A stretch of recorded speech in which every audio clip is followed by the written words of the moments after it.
Okay guys, aku nak tanya dengan korang berkaitan dengan pembayaran yang korang terima begitu sedikit berbanding dengan tahun 2025 korang sebagai penerima STR. So, sini bermaksud korang yang sebelum ini dapat pembayaran yang mana dapat dalam kategori yang berpendapatan 2,500 ke bawah. Lepas tu korang dinaikkan kategori menjadikan pendapatan korang 2,501 ke 5,000 punya inilah kategori. Ini membuatkan korang punya pembayaran STR korang berkurang lah berbanding dengan tahun 2025. Cara penyelesaian dia bukannya kau tanya dekat ruangan komen. Tapi boleh je tak menjadi masalah. Cumanya bagi aku lebih prefer beramai-ramai semua pergi ke LHJNM. Ni kan ada orang kata aku salah sebut LHJNM.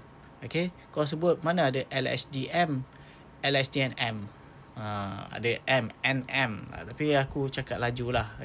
So kau pergi sana, lepas tu kau tanya dengan pegawai ataupun staff kat situ kenapa dan berapa prestasi gaji saya sebenarnya yang pihak LHJNM terima dan verify untuk kelulusan bagi orang kata STR lah. Dan satu lagi cara, kau kena buatlah perubahan maklumat berkaitan dengan gaji korang.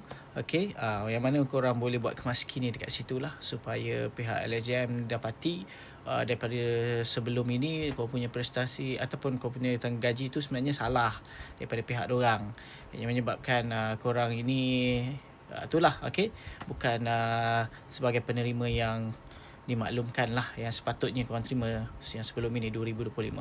So pergi saja LHJM, itu saja jalan penyelesaian dia untuk korang ketahui sama ada betul ataupun tidak siasatan yang dilakukan oleh pihak LHJM sendiri terhadap gaji korang.